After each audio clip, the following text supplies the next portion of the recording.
first person to survive Alzheimer's disease is out there. They're going to hold on to everything the disease steals away. That smile they can't hide. The dance class they love. Every single piece of them is going to make it through. And the Alzheimer's Association is going to make it happen by funding research, advancing public policy, and spurring scientific breakthroughs. And by providing local support to those living with the disease and their caregivers, we're easing the burden for all those facing it until we accomplish our goal. Alzheimer's disease has devastated millions of lives, but that's all going to change when we reach the first survivor. But we won't get there without you. Visit alz.org to join the fight. All right, and so what I would like to do now is introduce our first speaker. She is a Las Vegas native. She's been in the nonprofit industry for over 12 years. Previously was with Habitat for Humanity. And I'd like to introduce the Las Vegas or Southern Nevada Regional Director, Kelly Christo.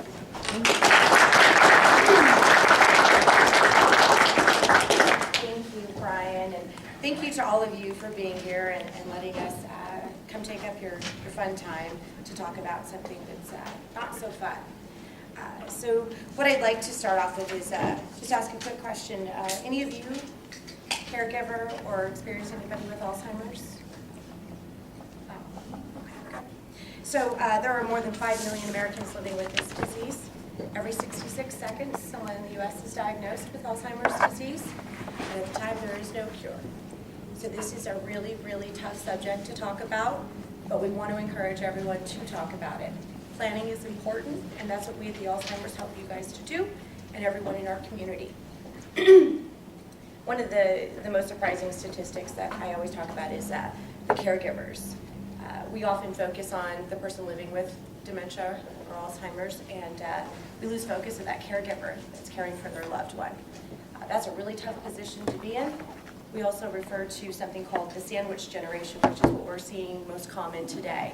That is often a person who is working, caring for their parent while raising their children at the same time. So there's a struggle and a pull there. The Alzheimer's Association works with the caregivers as a priority to help balance that stress. Another sad thing is that most oftentimes the caregiver is the one that passes away first before the person living with dementia, just due to that overwhelming stress, physical, financial. It's just a really strong burden. So again, the Alzheimer's Association, where we come in is we offer 6 core programs here locally in town and across the nation. Our office is right down the street. We do a 24-hour helpline, so it's available to anybody that needs any services from us, whether it's just a call and chat. We have social workers live 24 hours a day, 7 days a week. You can call and get some help. We also offer professional community educations. We come out to places like yours. We also go to all kinds of facilities and just talk about the programs we offer, how you can care for your loved one, or if you just need more information, that's what we're there for too. We offer respite services. Respite's great for loved ones that need to go on vacation or take time away, and they can put their loved one in a day facility so they can continue to do their regular normal business. They got to go grocery shopping, they've got hair appointments, they got to pick up kids, so we offer that service free of charge for them as well.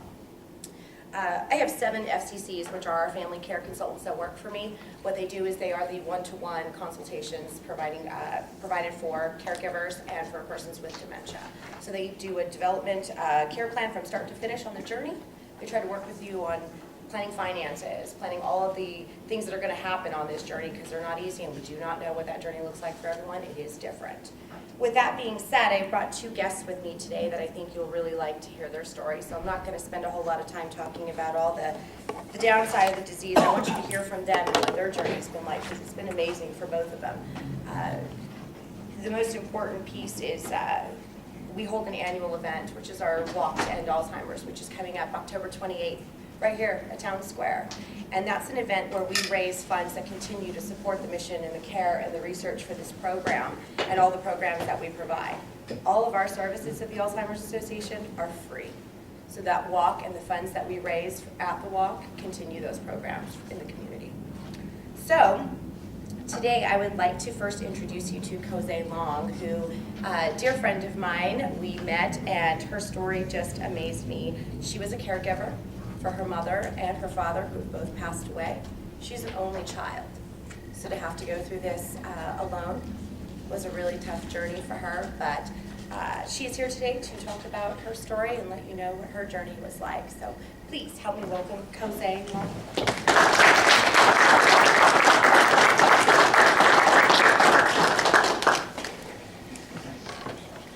Good morning. Thank you so much for having us here. I always say that Alzheimer's has a face, and you're a caregiver, I saw some other hands. My face is my mom. Her name was Rose, and if you know anything about Alzheimer's Association, you can kind of, the Alzheimer's disease, you can kind of tell in their eyes. They usually look a little lost and far away, and it's because they are. So we started a team for my mom called the Eyes of Rose, and it's an amazing group of people. I wanted you to see this lady because this is my mom before Alzheimer's, and she was the life of the party. I mean, my mom was everything. I tell people all the time, my mother was perfect. She was perfect. She was absolutely perfect. Everything that I did, she was there. Every place I spoke, she was there. Any events that I had. This is my baby. He's 17 now. She's got a cake at the graduation. She's trying to teach her brother how to use a flip phone. My mother was all of that. I mean, she was just amazing. A lot of us, I'm almost 50, but when you are in your 20s and your teenage years, you think of yourself as being immortal. Like, you don't think that far. And I didn't think that far. We had plans. Like, when my baby turned 17 and graduated high school, we had plans. My mom was my best friend. We were going to travel the world, and it just didn't happen that way.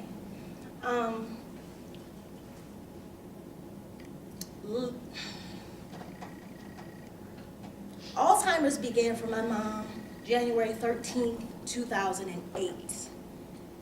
November 2007, we had made a plan. She said, let's move back west. We're going to do all of this. January 13th, 2008 was a Sunday.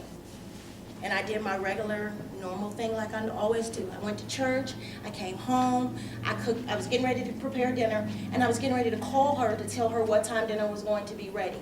And as I was dialing the phone, a phone call was coming in. And this is when we had caller ID. And so I saw Botsford Hospital. So I answered the phone really, really quick. And the gentleman said, do you know a lady by the name of Rosalie? And I said, yes, that's my mom. And he said, well, her neighbor found her unconscious in her yard, and she's still unconscious, and we have her here, so we need you to get to the hospital immediately. And my world stopped. I knew then that it would never be the same.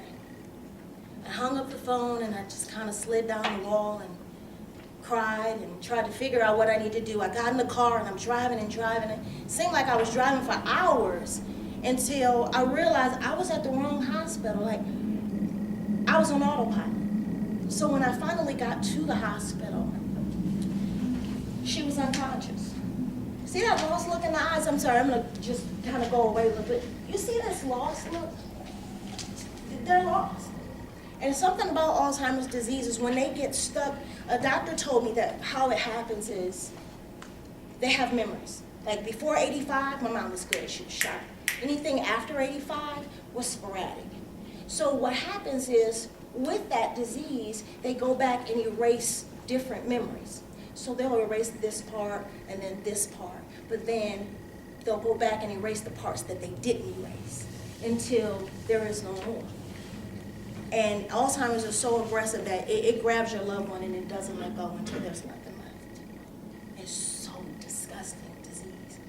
But back to the story. So I got to the hotel, to the hospital, and she was unconscious. And they said in the fall she had broke her femur, so they were going to do emergency surgery. I said, okay, great, go ahead and do the emergency surgery. I stayed there, I laid by her bed, and when I woke up, look at those eyes are sharp, she's a fox. But when she woke up, she was not there. And they came and they said, is she always this distant? And I said, no. So I called her doctor, who was a very good friend of mine. And he said, something's going on with your mom and I want to run some tests. And I said, do it immediately, whatever you need to do. He did CAT scans, MRIs, EKGs, EMGs, all of this stuff. And I was lost. My mother is one of 6, but I'm an only child. So I felt, what's the right thing to do? She's my mom, but she is somebody else's sister. So I said, well, let me reach out to them and let them know what's going on. And then the chaos began. I had people calling, well, no, this is what you should do, and this is what you should do. And she's my sister, send her here. I'll take care of her. And I said, you're not ready for this ride, because I have no idea what this ride is. So she came home, and I'm very anally organized. Like, I'm color coordinated. All things have to be in its prospective place. So when I found out what she needed, I had a schedule. This is when she takes her medicine, this is when she takes her snacks, this is when she does this is when she does that. And she came in and just disrupted it all. This is what I'm doing, this is how I'm doing, and you better keep up with me. And I used to always say, I'm not real sure who I'm gonna get today. And she used to say, well, put on your seatbelt and enjoy the ride, 'cause I don't know either. My mother and I walked through this disease together. Sometimes you don't have that. Like you have people who are in denial about this disease. And not only do they want to fight the fact that they have this disease, they want to fight you because they don't know who you are. I dealt with hallucinations. My mom thought I was somebody else. She thought I was a stranger in her house. It was crazy. It was absolutely crazy. So, I told you about the diagnosis and all of that, and what the treatment is it's like a Band-Aid. They have these medications out here, but they don't do anything. They say it's going to slow up the process. It doesn't. I think that's just something for them to say, because it doesn't work. Research. That's what we need. When Kelly played that video about the first survivor, you saw that young girl. That's what we're projecting, is that young girl, that little girl, the one that's 5 now. She's going to be the first survivor of Alzheimer's. And that's what we need. We need all of you guys. We need all of you. So I just want to say a couple more things, and then I'm going to let you go. I saw some hands about the caregivers and stuff. Don't feel bad about what you are doing. If it ever gets to a point that you have to get some help, get some help. I did. I said, she's my mom. I can do it all on my own. I don't want anybody taking care of her, because nobody can take care of my mother like I can take care of my mom. Until she got violent. Because I didn't know who she was. So I put her into a nursing facility, and then I didn't leave. So we both stayed there. I stayed in her bed, I slept with her, and they said, ma'am, you cannot do this. You have to go home. And I said, I can't go home. My mother's lived with me my entire life. I've lived with her her entire life. I don't know what to do without my mom. And I said, well, what's going to happen is your immune system is going to break down. And it did. I got sick because I was there. I was there. Let me tell you my day. So they would call and say, your mom doesn't want to take a shower. So I would go to the nursing home. Mom, you have to take a shower. And she would say, who told you that? And then she would get mad at the nurses. And she said, well, who's the snitch in here? Who called her? I'm the parent. She's the child. She can't tell me when I'm going to take a shower or not. Mom, please, let's take a shower. So then I would get in the shower with my mom. And I would get soaking wet. And then I would get out of the shower. I would change my clothes. I would go home, fix breakfast for my kids, send them off to school. Then I would come back and make sure she ate lunch. She didn't eat lunch because she thought people were trying to poison her. That was the hallucination. So then I had to program myself. It's all about trickery. So then I started making her lunch, packing it up, giving it to her favorite nurse, and then it was like Mission Impossible. I used to say, Betty has your lunch. So when you see Betty, she's in the green zone. Betty is safe. So she would always look for Betty. But then she started talking about she was in pain a lot. They said, we can't give her medication. So then I had to come up with something. I said, okay, well, what looks like pills? White Tic Tacs. So I went and got white Tic Tacs. And she went, oh, I'm so in pain. Here, Mom, take this. And I said, so, are you feeling better now? She goes, yes, I am feeling better. And so it's always a game. One tip, if you don't remember anything else, never argue with an Alzheimer's patient. Never. Because your logic is not their reality. Where they are in their head, you can't do it. When they said my mom was unconscious, we don't know how she felt. I have no idea. 6 months down the line, my mother was chasing my baby down a hill in Michigan. There are no hills in Michigan. And she wouldn't have been chasing him anywhere because she just wouldn't have. But that was her story. And so I used to say, Mom, he should not have had you running down that hill. I don't know why he had you running down that hill. And then that became the reality. They've already losing their independence. They don't want to know that they're losing their mind. Don't take that for them, okay? Anybody have any questions of me? Did long-term care planning ever come up before your mom got diagnosed? Absolutely. So, like I said, I'm very anal as it pertains to organization. And I was taking care of my father, who was 85, who had prostate cancer, and my mom, who had Alzheimer's disease. My father passed in February of 2013, and my mom passed a month later. It was devastating. I still haven't bounced back. I have different little spurts where I start to cry. But I'm gonna tell you a funny joke. Like I said, my mom was real funny. And I said, Mom, it's so selfish that you had just me. And she said, well, I'm not having another baby right now, so why are we having this conversation?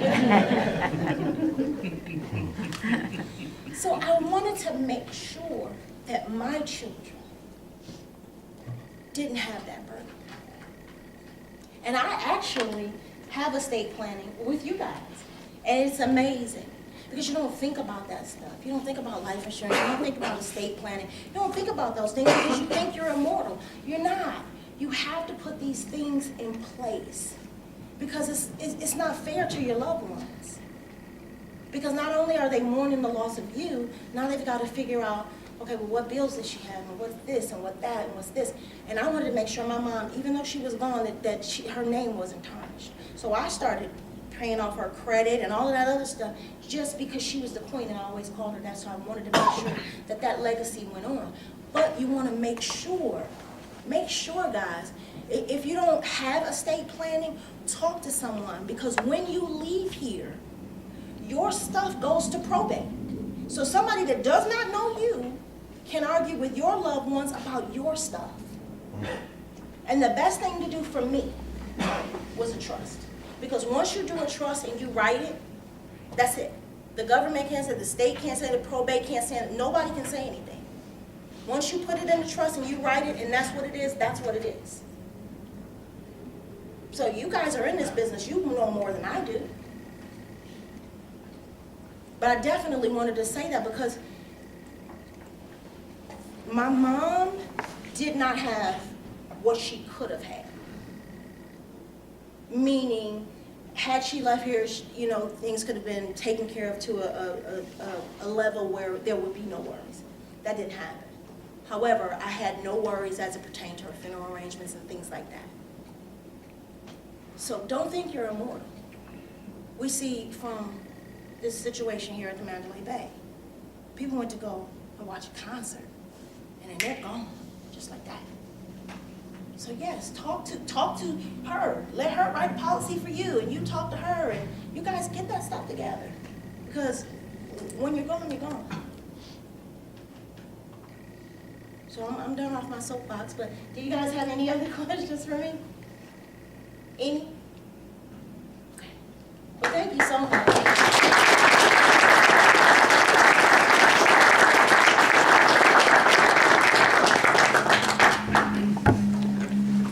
So, just my, I guess, 2 cents here, or what I really took away from that is, we often think about the person needing to plan for their own care, people in their 50s or 60s, but we often forget about their children who might be 20 years younger than them, and the impact it will have on them. If we don't talk to the caregivers or will-be caregivers about planning for their parents' needs. Have you talked to your parents about long-term care planning? Have you understood what the impact would be to your children if you don't take action on planning? Whether that's insurance, or whether that's a trust, or whether that's literally just understanding where the will is and where the healthcare directive is in the house. That's what we're here for, what we need to do as advisors, as family members to our own family and friends. It's not an easy conversation. It took me several times to get my parents to act.